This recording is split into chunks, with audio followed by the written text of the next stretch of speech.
पुणे के एक बड़े प्राइवेट अस्पताल के लेबर रूम में मैं सफाई का काम करती थी।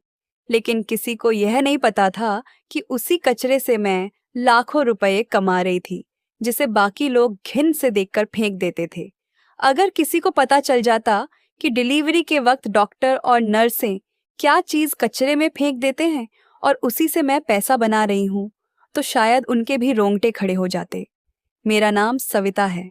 मैंने बचपन से गरीबी और तंगी के सिवा कुछ नहीं देखा।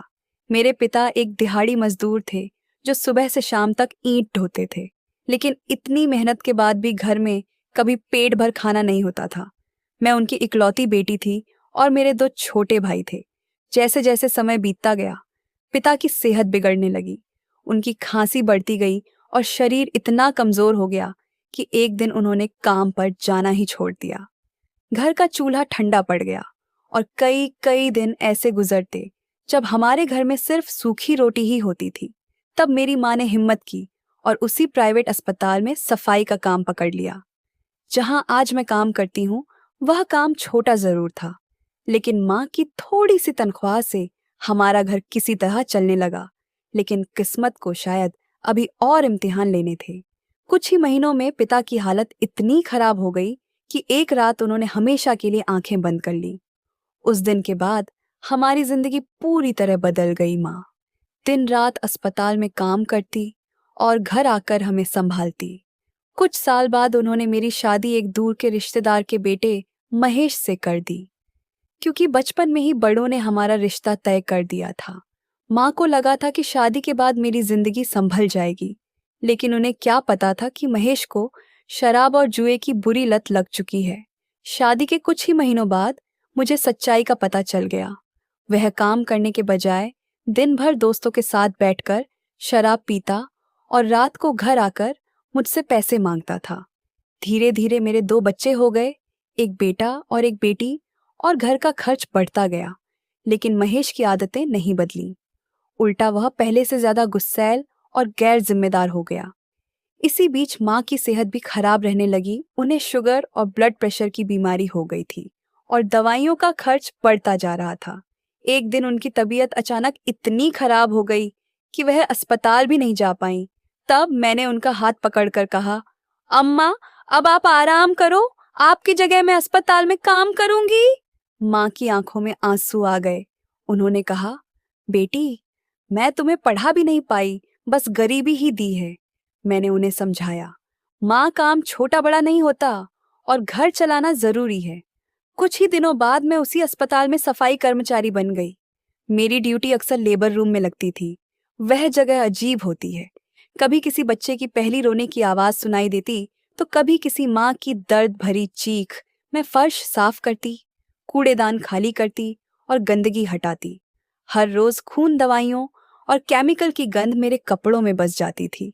कई बार मरीजों के घर वाले खुश होकर मुझे 200 या 500 रुपए दे देते थे, लेकिन उससे घर का खर्च कहाँ चलता था। रात को घर लौटती तो बच्चे अपनी छोटी छोटी मांगे रखते।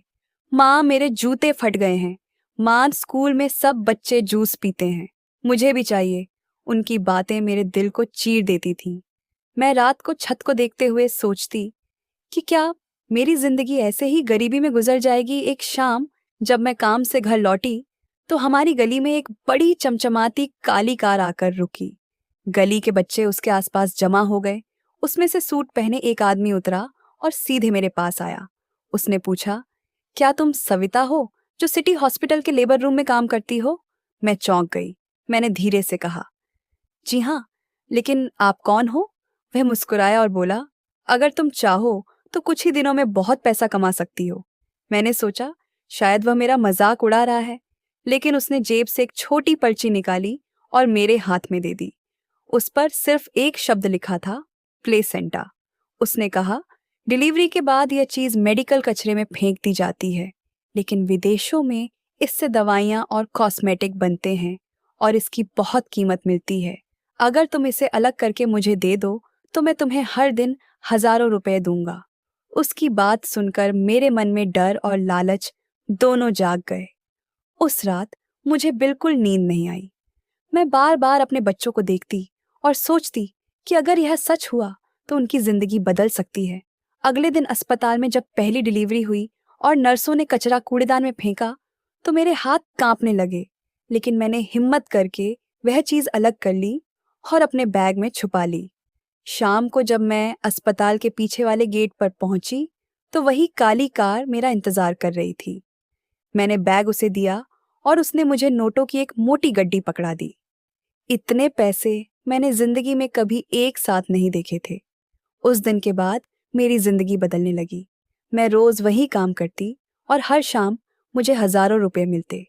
कुछ ही महीनों में मेरे घर की हालत पूरी तरह बदल गई। बच्चों के नए कपड़े आ गए, माँ की दवाइयाँ समय पर आने लगी, घर में फ्रिज, टीवी और अच्छे बिस्तर आ गए। मोहल्ले वाले भी हैरान थे कि अचानक मेरे पास इतना पैसा कहाँ से आ गया है। लेकिन पैसे के साथ डर भी बढ़ता जा रहा था। मुझे हर वक्त लगता कि कहीं कोई मुझे देख ना ले।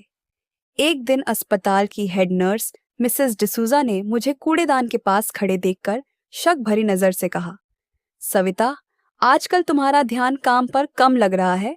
सावधान रहना, यह अस्पताल है, यहाँ छोटी सी गलती भी बड़ी मुसीबत बन सकती है।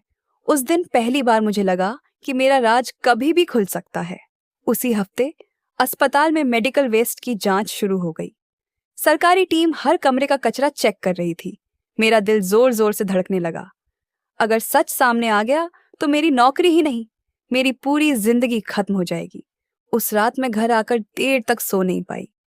माँ की बात बार बार याद आ रही थी कि बुरे पैसों से आए अच्छे दिन कभी सुकून नहीं देते। मैं अपने बच्चों को सोते हुए देख रही थी और सोच रही थी कि अगर मैं पकड़ी गई तो उनका क्या होगा। अगली सुबह जब मैं अस्पताल पहुंची तो मेरे सामने फिर वही कूड़ेदान था, लेकिन इस बार मेरे हाथ आगे नहीं बढ़े। मेरे दिल में एक अजीब सी बेचैनी थी। तभी मुझे लगा जैसे कोई मुझे दूर से देख रहा है।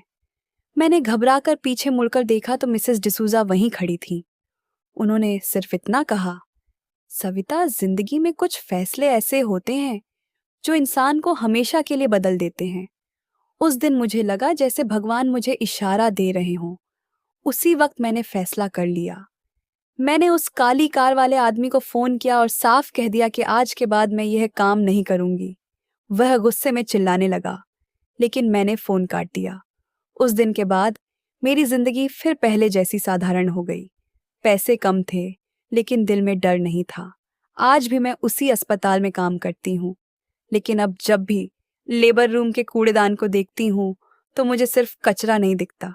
मुझे अपनी जिंदगी का वह खतरनाक दौर याद आता है जब लालच ने मुझे लगभग बर्बाद कर दिया था, और तब मैं मन ही मन भगवान का शुक्रिया अदा करती हूँ कि सही समय पर मैंने गलत रास्ता छोड़ दिया।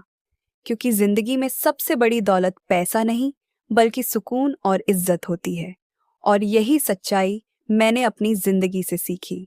दोस्तों, उम्मीद करती हूँ कि आपको हमारी कहानी पसंद आई होगी।